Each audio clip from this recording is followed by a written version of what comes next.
नमस्कार दर्शक बंधु उत्कल 24 न्यूज को स्वागत करुच्ची मु संदीप्ता महांती। आकस्मिक अग्निकांड नौ बखरा घर भस्मीभूत।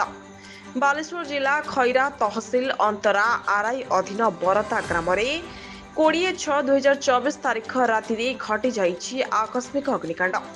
एही अग्निकांड जानकी साहुंकर 6 बखरा और महेंद्र साहुंकर 3 बखरा घर संपूर्ण जलीपोड़ी भस्म हो जाइछि। खबर पाई अड़ा दमकल बाहिनी घटनास्थल में पहुंची बहु कष्ट करी निया को आयत्त करथिले। सकाळे पूर्वतन मंत्री ज्योति प्रकाश पाणिग्राही विपन्न परिवार निकट में पहुंची सांत्वना देवा सहित किछि आर्थिक सहायता मध्य प्रदान करथिले। ग्रामवासी ठारू खबर पाई गणमाध्यम प्रतिनिधि माने घटनास्थल में पहुंची खबर संग्रह करथिले।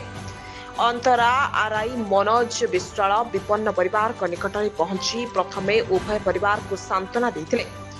परे तन्न तन्न करी तदंत करथिले मध्य अग्निकांडर सठिक कारण जना पड़ी नथिला।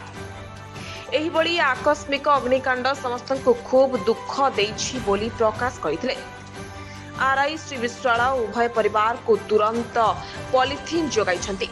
क्षयक्षति आकलन पर दुई परिवार को 2 लाख टंका प्रदान कराजिबो बोली गणमाध्यम को सूचना प्रदान करछंती। प्रकाश थाउकी विलंबित रात्रि रे प्रबल गरम अनुभूत हेबा और प्रचंड आवाज सुनी जणे उठी पड़ी देखिबाकू पाइथिले उभय घर हुतु हुतु होई जळुछि। चित्कार करिबारु उद्धार पाई पाख पड़ोशी दौड़ी आसिथिले। परे परे दमकल बाहिनी घटनास्थल में पहुंची उद्धार कार्य रे लागि पड़िथिला।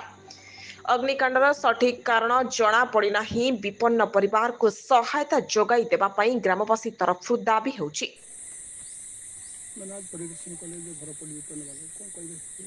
आज बरदा ठारे साहू परिवार दुईटी घर गतकाल राति निया लगी जाइए दुख कथा।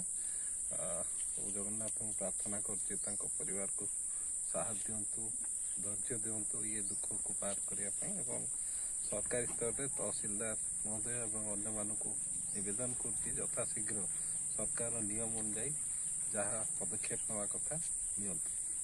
खैरारू देवाशिष दास को रिपोर्ट उत्कल 24 न्यूज।